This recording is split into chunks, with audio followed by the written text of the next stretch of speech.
Hello दोस्तों, कैसे हो आप लोग। तो दोस्तों मैं आप सभी का स्वागत करता हूं आपके अपने ग्रेट रूल्स के चैनल पे। दोस्तों यहाँ पे आज हम जो रिमेनिंग के 2 चैप्टर्स हैं हमारे पॉलिटिकल साइंस के, वो कवर करेंगे। ठीक है, उसको कवर करने की कोशिश करेंगे और उसकी जो पीवाईक्यूज है मैं यहाँ पे आपको कवर करके क्या देने वाला हूँ। ठीक है, तो और साथ ही साथ मैं आपको बता देना चाहता हूँ कि आप पे फ्री मटेरियल सेक्शन में मैंने कई सारे पीडीएफ्स अपलोड किया, प्लीज उसे जरूर चेकआउट कर लेना, वहां से भी चीजें कवर कर लेना। इसके अलावा टेक्सुअल क्वेश्चंस भी कवर कर लेना, वो भी आपके लिए बहुत ज्यादा इंपॉर्टेंट, एग्जाम में क्वेश्चंस कई बार वहीं से पूछे जाते हैं। ठीक है, तो मैं यहाँ पे पीवाईक्यूज कंप्लीट करा रहा हूँ और भी मैंने कुछ क्वेश्चंस दिए, वो भी एक बार गो थ्रू जरूर कर लेना। और शाम को आज आपका क्या होने वाला है, सेशन वाला, उसके लिंक जो है डिस्क्रिप्शन में मैंने दे दिए, जाके चेकआउट जरूर कर लेना। ठीक है, तो चलो स्टार्ट करते हैं। सबसे पहली चीज क्या बोला, dash is the main demand of the farmers movement. तो यहाँ पे जो हमारा करेक्ट आंसर ये है, to get the right price for the agriculture product. ये क्वेश्चन 3 बार पूछा गया बोर्ड एग्जाम में। फिर क्या बोला question number 2, to increase agriculture production and become self sufficient with regards to food grains. Dash was initiated, क्या इनिशिएट किया गया था। ऑलरेडी साइंस में हमने ये चीज पढ़ी, ग्रीन रेवोल्यूशन क्या किया गया था, लाया गया था। ठीक है, नेक्स्ट क्या बोला है, in pre independence period dash tribe was from Orissa revolted against the British rule. तो कौन सी ट्राइब थी, गोंड ट्राइब थी। फिर in year 1986 dash came to existence, क्या एग्जिस्टेंस में आया था, कंज्यूमर प्रोटेक्शन एक्ट क्या आया था।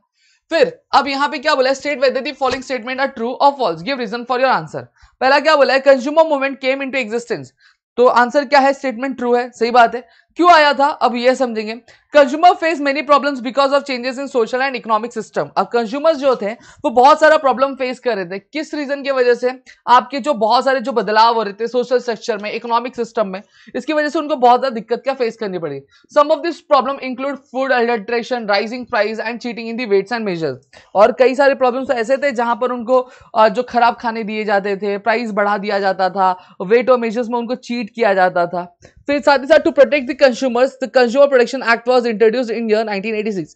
अब कंज्यूमर्स को प्रोटेक्ट करने के लिए, उनके साथ कुछ गलत ना हो, ये चीज देखने के लिए क्या किया गया, आपका कंज्यूमर प्रोटेक्शन एक्ट क्या इंट्रोड्यूस किया गया ईयर 1986 में, विच lead the consumer movement in India, जिसकी वजह से जो कंज्यूमर मूवमेंट था इंडिया में वो क्या आगे बढ़ा।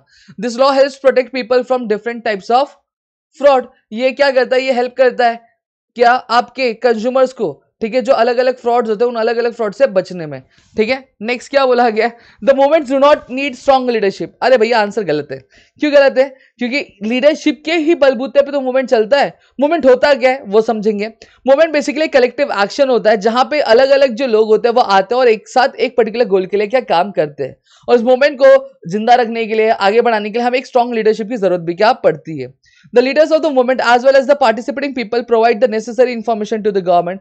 जो लीडर्स होते हैं मूवमेंट के, साथ ही साथ जो लोग मूवमेंट में पार्टिसिपेट करते हैं वो गवर्नमेंट को जो ग्राउंड लेवल की जो रियलिटी है उसकी इंफॉर्मेशन देते हैं। Leaders are responsible for deciding the objectives of the movement, programme of action and strategy of agitation. क्या बोला गया है, जो लीडर्स होते हैं वो रिस्पॉन्सिबल होते हैं किस चीज के लिए, मूवमेंट का ऑब्जेक्टिव क्या होगा, किस तरीके से प्रोटेस्ट करना है, क्या स्ट्रैटेजी होनी चाहिए। फिर क्या बोला, a strong leadership can make the movement effective. सही बात है, एक अच्छा जो लीडरशिप होता है, एक स्ट्रॉन्ग लीडरशिप मूवमेंट को क्या करता है, इफेक्टिव बनाता है, और मूवमेंट को एक स्ट्रॉन्ग लीडरशिप की रिक्वायरमेंट होती ही है। नेक्स्ट क्या बोला है, explain the following concept, water revolution. ठीक है, डॉक्टर राजेंद्र सिंह ने क्या किया था, वाटर रेवोल्यूशन स्टार्ट किया था राजस्थान में। ही बिल्ट मेनी जोहर्स। ठीक है, जोहर्स क्या होता है, ये ट्रेडिशनल एक वाटर स्टोरेज का क्या स्ट्रक्चर है। ठीक है, and revived rivers in desert areas. उनकी ऑर्गेनाइजेशन थी जिसका नाम क्या था, तरुण भारत संघ। ठीक है, तरुण भारत संघ, जिन्होंने हेल्प किया क्या 11,000 जोहर बनाने के लिए कई सारे विलेजेस में। He also began a campaign to save water and bring river back to life across India। अब इन्होंने से कैंपिंग चालू किया जहां पे पानी को बचाने को इन्होंने प्रमोट किया, साथ ही साथ रिवर्स को वापस से कैसे इंडिया में क्या किया जाए, लाया जाए, उस पे भी क्या इन्होंने काम किया। नेक्स्ट क्या बोला, complete the following concept of the diagram, important movements in India. तो इंपॉर्टेंट मूवमेंट्स क्या है इंडिया में, कंज्यूमर मूवमेंट है, वुमेन्स मूवमेंट है, फिर फार्मर्स मूवमेंट है। ठीक है, और एक आप अपने हिसाब से लिख लेना कोई भी। नेक्स्ट यहाँ पे अब ये आपको दिया है, देखो स्टेट एरिया और ट्राइब्स, ओडिशा में गौंड ट्राइब, कोली महाराष्ट्र ट्राइब, छोटा नागपुर कोलम ट्राइब्स, और संथाल जो था बिहार एरिया से आता है। अब नेक्स्ट अगर हम बात करें, क्या बोला है, for which reform were the women's movement in pre independence period fighting. अब प्री इंडिपेंडेंस पीरियड में जो वुमेन्स थी वो किस पर्टिकुलर चीज के लिए क्या लड़ाई कर रही थी। सबसे पहली चीज, progressive leaders, movements led by reformers like Ishwar Chandra Vidyasagar, Raja Ram Mohan Roy, Mahatma Phule and others. ये जो मूवमेंट था ये कौन लीड कर रहा था, बहुत जो फेमस रिफॉर्मिस्ट थे जो बहुत बदलाव कर रहे थे सोसाइटी में, उन सभी के द्वारा क्या किया जा रहा था। इसका मेन एम क्या था to eliminate injustice and exploitation of women. क्या जो इनजस्टिस हो रहा था औरतों के साथ, जो कहीं ना कहीं उनको हैरास किया जाता था, उनकी जो डिग्निटी पे जो आँच आ रही थी, ठीक है, उसको क्या कर रहे थे, उनका मेन मोटिव था इस चीज को क्या करना, आपका खत्म करना, और and to promote their social and to promote their active social participation, और साथ ही साथ वो वुमेन्स की किस तरीके से पार्टिसिपेशन जो है सोसाइटी में रेज करते हैं, उसके लिए इनका मेन मोटिव था। रिफॉर्म अचीव किया गया था, एबॉलिशमेंट ऑफ सती एक्ट जो था वो बंद कर दिया गया, चाइल्ड मैरिज की जो प्रथा थी वो भी बंद कर दी, ठीक है। साथ ही साथ विडो रीमैरिज का को क्या किया गया, बढ़ाया गया। साथ ही साथ जो वुमेन्स की एजुकेशन थी उसको भी क्या किया गया, उस पर भी फोकस किया गया, और लास्ट जो वोटिंग राइट्स था वुमेन का उसको भी क्या लाया गया। नेक्स्ट क्या बोला है, which problems are faced by the modern workers movement. क्या प्रॉब्लम्स जो है मॉडर्न वर्कर्स क्या करते हैं, फेस करते हैं। तो देखो दिसंबर 2020 में क्वेश्चन पूछा गया, पहला डिसइंटीग्रेशन, पोस्ट 1980s मतलब 1980s के बाद जो ग्लोबलाइजेशन आया, तो ग्लोबलाइजेशन की वजह से जो वर्कर्स की यूनिटी थी वो क्या हो गई, कमजोर हो गई। चैलेंजेस क्या फेस करने पड़े, अनस्टेबल जॉब्स थे, कॉन्ट्रैक्ट लेबर आ चुके थे, ठीक है, फाइनेंशियल इनसिक्योरिटी, लीगल प्रोटेक्शन नहीं था उनको, वर्किंग आवर्स जो थे बहुत ज्यादा रेस कर दिए थे, वर्क प्लेस इतना सिक्योर नहीं था, और हेल्थ रिस्क भी ज्यादा था। अब यहाँ पे मैं आपको बता दूं, ये आपके रिवीजन की तरह है, तो इसको आपको स्टेटमेंट फॉर्म में लिखना है कि फिर क्या बोला, explain the functions of the environmental movement. Next question क्या है, explain the functions of the environmental movement. क्या बोला गया, environmental damage is a major issue both in India and globally. सही बात है, एनवायरमेंटल जो डैमेज है मेजर इशू है, सिर्फ इंडिया में नहीं, आपके अदर कंट्रीज है वहां पे भी। There is a international cooperation to reduce और प्रिवेंट दिस डैमेज। अब यहाँ पे एक इंटरनेशनल ऑर्गेनाइजेशन है जो क्या करती है, कोशिश करती है कि जो डैमेज है उसको कैसे कम किया जाए और कैसे एनवायरमेंट को क्या डैमेज से बचाया जाए। फिर in India movement focus on protecting biodiversity, water sources, forest and reducing pollution and harmful chemicals. अब इंडिया में जो मूवमेंट है वो फोकस किस पे करता है, बायोडाइवर्सिटी को प्रोटेक्ट करने के लिए, वाटर सोर्सेज को, फॉरेस्ट को, और साथ ही साथ पोल्यूशन और हार्मफुल केमिकल्स को कैसे कम किया जाए, इस पे क्या फोकस करता है। जैसे एग्जांपल डॉक्टर राजेंद्र सिंह ने क्या लाया था, वाटर रेवोल्यूशन लाया था राजस्थान में, जहां पर उन्होंने 11,000 वाटर स्टोरेज पॉन्ड्स बनाए थे, ठीक है, जिसको लोकल लैंग्वेज जोहद बोला जाता था, ठीक है।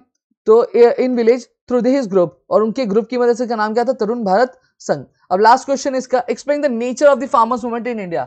अब यहाँ पे फार्मर्स मूवमेंट का नेचर क्या था इंडिया में, उसको देख लेते हैं। Farmers movement began when they protested against the British policies that harmed agriculture such as in Bardoli and Champaran. अब यहाँ पे फार्मर्स मूवमेंट की शुरुआत कब हुई थी, जब जो फार्मर्स ने क्या किया था, ब्रिटिश की जो पॉलिसीज थी जो कहीं ना कहीं उनके एग्रीकल्चर को क्या खराब कर रही थी, उसको अगेंस्ट लड़ना चालू किया, तब फार्मर्स मूवमेंट क्या स्टार्ट हुआ। सबसे पहली चीज कहाँ, बरदोली चंपारण में ये मूवमेंट देखा जाने लगा। ये जो मूवमेंट से इंस्पायर्ड थे आपके बहुत बड़े बड़े लीडर्स जैसे महात्मा गांधी, महात्मा फुले, फिर जस्टिस राणा द्वारा, ये इंस्पायर्ड मोमेंट्स थे। Agriculture reforms and the agriculture revolution did not help poor farmers and increase the gap between the rich and poor farmers.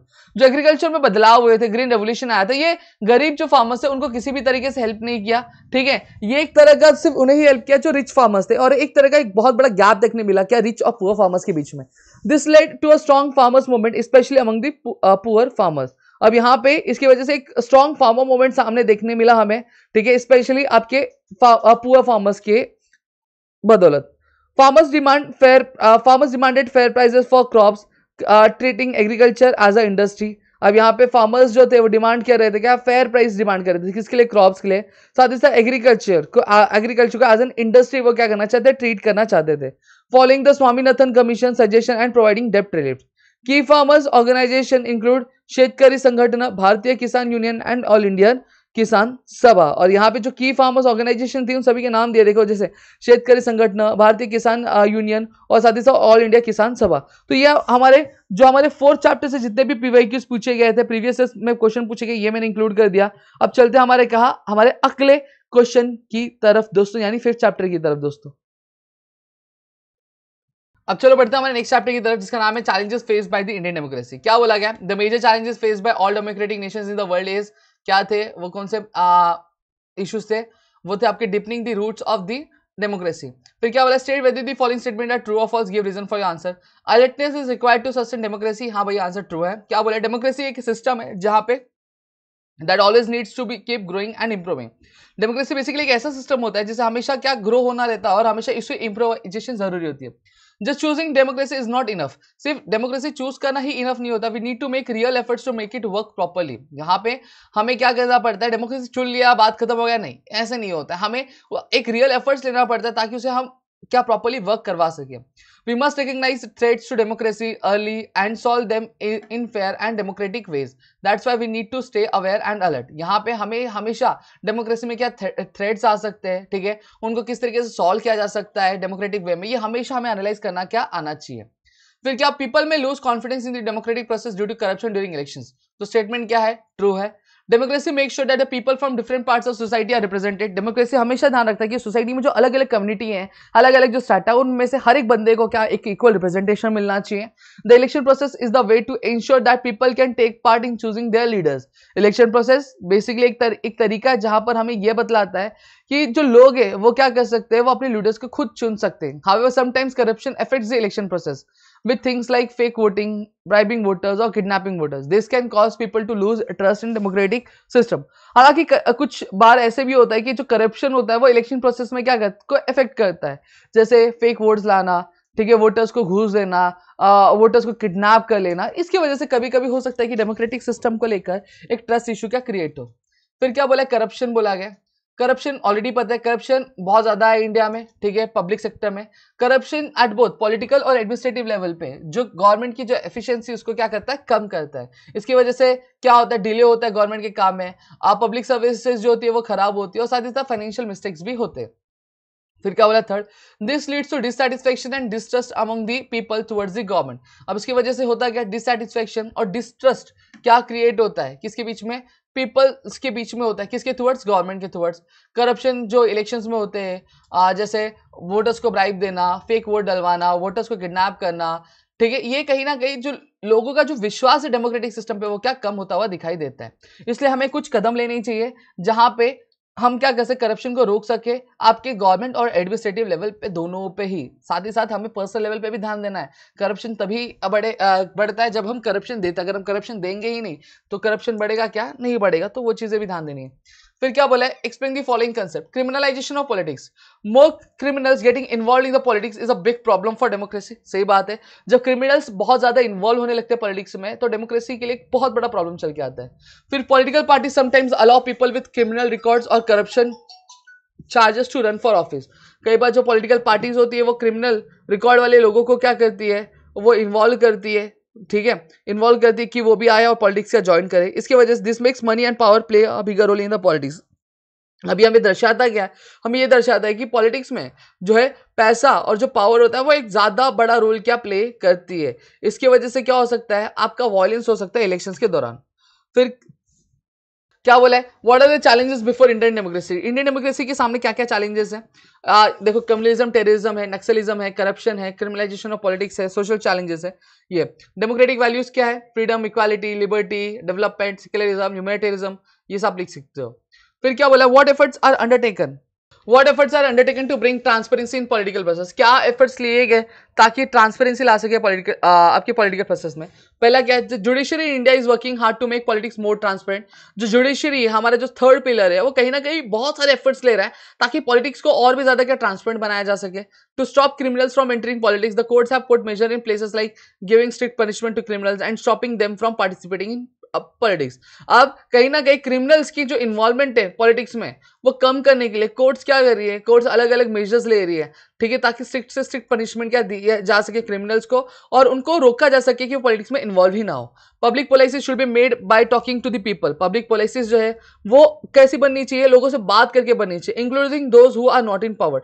साथ ही साथ उनसे भी बात करनी चाहिए जो पावर में नहीं है, मतलब जो opposition party. To encourage more women to take part in politics, 50% of seats are reserve for women in local self government bodies. अब वुमेन्स का पार्टिसिपेशन बढ़ाने के लिए पॉलिटिक्स में जो 50% जो सीट्स होती है वो रिजर्व कर दी जाती है वुमेन्स के लिए, कहां पे, लोकल सेल्फ गवर्नमेंट बॉडीज में। समझा। तो यहाँ पे अगर मैं बात करूं तो यहाँ पे मैंने सारे के सारे जो पीवाईक्यूज थे पॉलिटिक्स के वो मैंने कवर कर दिया। आई होप सो चीजें आपको समझी होंगी। ये जो पीडीएफ होगी आपको कहाँ मिल जाएगी, आपको आपके फ्री मटेरियल सेक्शन में मिल जाएगी, आप वहां से जाके चेकआउट कर सकते हो। ठीक है, तो मिलते हैं हमारे अगली वीडियो में, तब तक के लिए घर पर रहो सुरक्षित, अपना ध्यान रखना दोस्तों। जय हिंद दोस्तों।